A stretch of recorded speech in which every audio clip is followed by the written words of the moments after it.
आज बहुत विशेष दिन है। हमारे मालवा निमाड़ के शहर शहीद टंट्या मामा का गाथा स्थापना हो रहा है और ये बहुत बड़ी बात है कि देश आजादी के कई सालों पहले उन्होंने देश को आजादी के लिए किस प्रकार संघर्ष करना चाहिए, अपने स्वशासन के किस प्रकार लड़ना चाहिए, वो देश में जितने शहीद हुए उनको एक रास्ता दिखाने काम किया है मालिक टंट्या मामा ने। साथियों, यहाँ पर भाषण देने के लिए कुछ गाइडलाइन दी है। बताया गया था कि किसी पार्टी के ऊपर नहीं बोलना चाहिए, किसी नेता के ऊपर नहीं बोलना चाहिए, लेकिन आप लोगों के लिए और हमारे लिए बहुत अच्छी बात है वो गाइडलाइन से मैंने पढ़ी नहीं है, तो थोड़ा बहुत आप एक्सेप्ट कर लेना और थोड़ा बहुत मैं मंच से भी माफी मांग लूंगा मैं। साथियों, इस देश में आप देख रहे होंगे आज किसी भारतीय जनता पार्टी के द्वारा एक गौरव यात्रा निकाल रहे हैं। जो लोग 20 सालों से सत्ता की मलाई खा रहे हैं वो हमारे घरों में आ रहे हैं और क्या बोल रहे हैं, जनजाति गौरव दिवस मनाओ। मैं इस मंच के माध्यम से टंट्या मालिक की धरती से मैं पूछना चाहता हूं मैं कि साथियों, 20 सालों से जिस मालिक को तुमने शहीद का दर्जा नहीं दिया, जिनको तुम आदिवासियों को नक्सली बोलते हो, जिनको तुम जनजाति बोलने में जनजाति बोलते हो, आदिवासी बोलने में तुमको शर्म आती है, जिनके युवा सबसे ज्यादा बेरोजगार है, हमारी माता बहनों के सर से आज गठरी नहीं उतरी है, उनको तुम बोल रहे हो कि आओ हम जनजाति गौरव दिवस मनाएं।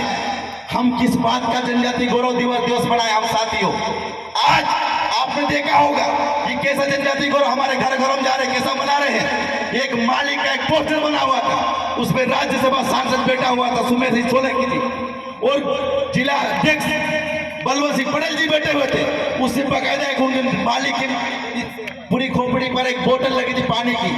तो इनको सिर्फ हमारे शहीदों का सम्मान नहीं करना है, इनको सिर्फ राजनीति रोटी सेकना है। लेकिन साथियों, आज अगर कहीं न कहीं आपके और अपने घरों में ये आ रहे हैं तो ये आपका अपना डर है, आपका अपना भोकाल है, आपकी अपनी ताकत है, इसलिए आ रहे हैं। मैं आपको इस मंच के माध्यम से गारंटी देता हूं, अगर ऐसी कैसी अगर हमारे बीच एकता रही तो आने वाले समय में हमारे अपने चौखट पे आएंगे और ये लोग बोलेंगे कि मालिक जोहार। सिर्फ आज तो इनको हमने जोहार बोलना सिखाया है, इनको मालिक भी बोलना सिखाएंगे, हमारी चौखट पर आकर ये बोलेंगे। इसके लिए साथियों हमको ऐसी एकता बनाए रखने पड़ेगा। साथियों, इससे भी हम देख रहे थे गाना बज रहा था, यहाँ पे तमाम लोग भीड़ लग गई थी आसपास। साथियों, हम सबसे पहले हमारी सबसे बड़ी कमजोरी है नाचने कूदने में, हम सबसे बड़े आगे थे। अभी दादा जैसे भवला दादा ने बताया कि साथियों हमको बेचारी के मजबूत होना पड़ेगा, हमें को पढ़ना पड़ेगा। कितने लोग पढ़ते यहाँ पे? अरे हम जब पढ़ेंगे नहीं हम उनसे क्या लड़ पाएंगे जो हमारे खिलाफ पूरा साहित्य बनाकर लगते हैं कि आदिवासियों को आदिवासी नहीं बोलना है।